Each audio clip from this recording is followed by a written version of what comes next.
అందరికీ నమస్కారం. మన జర్నీ తెలుగు ఛానల్కి స్వాగతం. ఈరోజు చాలా రుచికరంగా ఆరోగ్యానికి ఎంతో మంచిగా ఉండే డ్రై ఫ్రూట్స్ సున్నుండలు ఎలా తయారు చేయాలో చూపించబోతున్నాను. ఈ రెసిపీని పిల్లల నుంచి పెద్దవాళ్ళ వరకు అందరూ ఇష్టంగా తింటారు, హెల్తీ కూడా. ఇంకెందుకు ఆలస్యం, మన వీడియోలోకి వెళ్ళిపోదాం.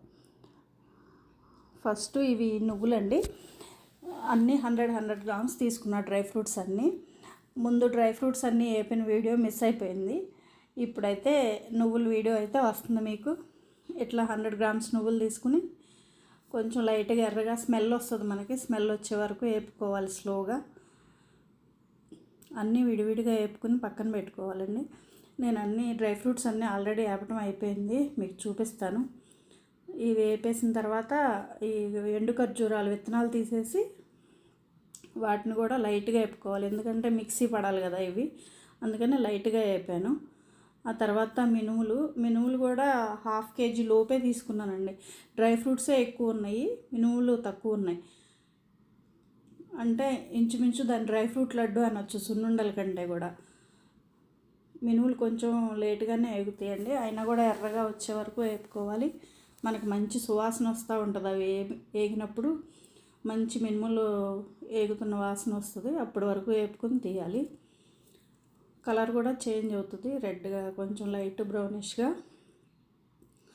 దీంట్లోనే నేను 4 యాలకులు వేసుకున్నానండి, మంచి వాసన వస్తుందని చెప్పి. ఇంకొంచెం కూడా వేసుకోవచ్చు, నేనైతే 4 యాడ్ చేసుకున్నాను.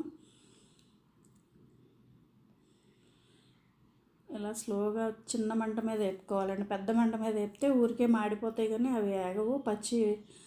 మనం తినేటప్పుడు ఆ పచ్చిదనం అనేది తెలుస్తుంది. స్లోగా వేపుకుంటే లోపల నుంచి వేగుతాయి కదా, టేస్ట్ బాగుంటుంది మనకి తినేటప్పుడు. నేను ఆల్రెడీ డ్రై ఫ్రూట్స్ అన్నీ వేపి పెట్టాను కదండి, అవన్నీ ఇవే. ఇందులో బాదం వేసాను, కాజు, పిస్తా, వాల్నట్స్, ఇంకా ఫ్లాక్స్ సీడ్స్ వేసాను, నువ్వులు వేసాను, పుచ్చపప్పు, గుమ్మడి గింజలు, పుచ్చపప్పు, ఇవి పిస్తాలు వేపుతున్నానండి. ఇప్పుడు ఇంట్లో ఏమేమి అవైలబుల్ ఉన్నాయో అవన్నీ వేసుకున్నాను. ఇంకా మీకు కావాలంటే యాడ్ చేసుకోవచ్చు, పల్లీలు యాడ్ చేసుకోవచ్చు అండి, ఎండు కొబ్బరి యాడ్ చేసుకోవచ్చు. నేనైతే మినువులు అయితే మిక్సీ పట్టేశాను, తర్వాత డ్రై ఫ్రూట్స్ పట్టాను విడిగా. డ్రై ఫ్రూట్స్లో ఆయిల్ ఉంటుంది కదండి, అందుకని ఇలా ముద్దగా వస్తుంది. అయితే మనం ఏం చేయాలంటే ఆ మినప్పిండిలో ఇది ఉండలు లేకుండా మంచిగా కలిపేసుకుని ఆరబెట్టుకుంటే ఇట్లా పొడి పొడిగా డ్రైగా వస్తుందండి. నేను ఆరబెట్టాను 2 ప్లేట్లలో.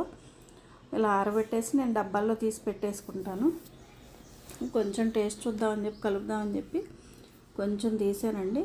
కొంచెం తీసి కలుపుదాము, టేస్ట్ చూద్దామని చెప్పి. ఇది మా పాప హాస్టల్లో ఉంటుందండి, తను డ్రై ఫ్రూట్స్ విడివిడిగా వేస్తుంటే తను తినట్లేదు. అందుకని ఇట్లా లడ్డూల్లా చేస్తే రోజుకొక లడ్డు తిన్నా అన్ని డ్రై ఫ్రూట్స్ అందుతాయి అనే ఉద్దేశంతో నేను చేశాను. తనకు పౌడరు, బెల్లము, నెయ్యి విడివిడిగా ఇస్తాను. తను ఎప్పుడు కావాలంటే అప్పుడు కలుపుకుంటుంది. కొంచెం పౌడర్లో బెల్లం చక్కగా దంచి రోట్లోనే దంచేసానండి. బెల్లం దంచేసి మొత్తం ఆ పౌడర్ను బెల్లం బాగా కలుపుకోవాలి. అవి 2 బాగా మిక్స్ అయ్యేలాగా కలుపుకుని ఆ తర్వాత నెయ్యి యాడ్ చేసుకోవాలండి. బాగా మంచిగా మిక్స్ అయ్యేలా కలుపుకోవాలి. నేనైతే నెయ్యి చూడండి ఎంత నెయ్యి బాగా పెట్టుకున్నాను. గేదెల నుండి తీసుకొచ్చిన నెయ్యి అండి, మంచి ప్యూర్ నెయ్యి. మా పాపకు పంపించడానికని తెప్పించుకున్నాము. మంచిగా ఉండలు లేకుండా ఇలా చేత్తో చితుపుతూ మొత్తం కలుపుకోవాలి. అంతా కలిసిపోయింది, బాగా కలిసిపోయిన తర్వాత ఇట్లా కరగబెట్టిన నెయ్యిని పోసుకుని మనకి ఎంత అవసరం అనుకుంటే అంత పోసి కలుపుకోవాలండి. నేనైతే 1 స్పూన్ ఎక్కువ వేసేసానండి, ఎక్కువైపోయింది. నెయ్యి వేసుకుని మంచిగా కలుపుకొని వాటిని మంచిగా ఉండలు చేసి పెట్టుకోవటమేనండి. మంచిగా చాలా తేలిక రెసిపీ, చాలా బలవర్ధకమైన ఆహారం కూడా.